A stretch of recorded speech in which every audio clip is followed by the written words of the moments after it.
जैसे संध्या काल में लगाया गया दीप मानदेह नामक असुर का संहार कर देता है। प्रतिदिन एक नियम बनाकर रखना चाहिए कि रोज शाम के समय पर अपने घर में प्रदोष काल के समय पर एक दीप जरूर लगाना चाहिए। और यदि बेलपत्र का वृक्ष है तो उस बेलपत्र के वृक्ष के सामने भी एक दीप अवश्य लगाना चाहिए।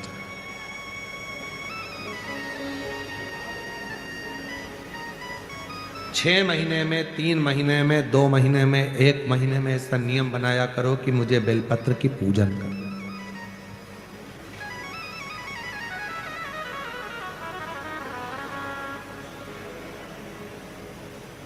स्वयं माता लक्ष्मी जी ने भगवान नारायण को पाने के लिए बेलपत्र का पूजन किया। जब इंद्र की पूरी सत्ता चली गई थी, सारा की सारा धन इंद्र का चले गया था, असुरों ने उस इंद्र के सिंहासन पर अपना कब्जा जमा लिया था, तब इंद्राणी ने, स्वयं सची मां इंद्राणी ने शिव जी की साधना करी। बेलपत्र के वृक्ष के बेलपत्र की पूजन करें।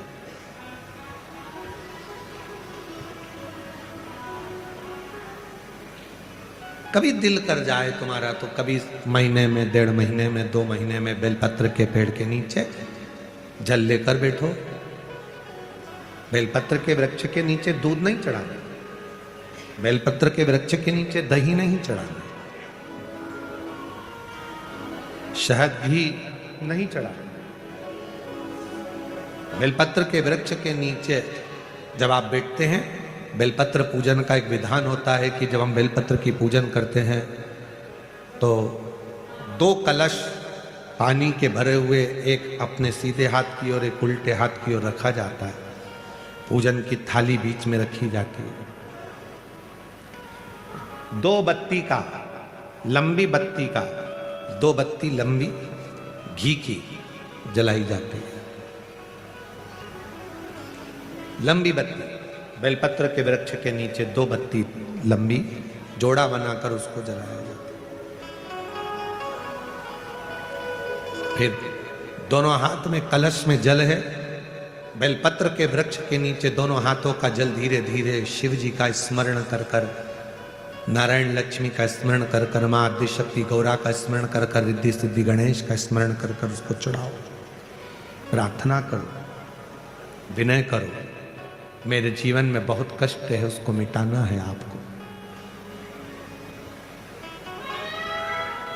शिव आपसे प्रसन्न होते हैं, वैसे मेरी जिंदगी भी प्रसन्न करना है आपको। जल चढ़ाकर दोनों पात्रों का थोड़ा थोड़ा जल कलश में बचा लेना है, पूरा पात्र खाली नहीं करना है, दोनों को वापस रखना है। और थोड़ी सी हल्दी पिसी हुई शिव जी के उस बेलपत्र पर लगाएं, थोड़ा कुंकुम वो भी बेलपत्र पर लगाएं।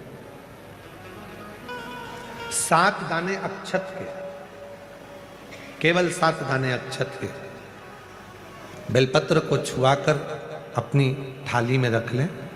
घर पर जब जाएं तो वो 7 दाने अक्षत के और बेलपत्र के वृक्ष में जो चढ़ा हुआ थोड़ा सा जल बचा कर लाए हो, वो घर में छींट कर 7 दाने पूरे घर में डालना प्रारंभ करें। महीने में, 2 महीने में, 3 महीने में एक बार करिए। जीवन में किसी के आगे हाथ फैलाने की जरूरत नहीं पड़ेगी। इतनी संपदा बाबा, इतनी संपदा।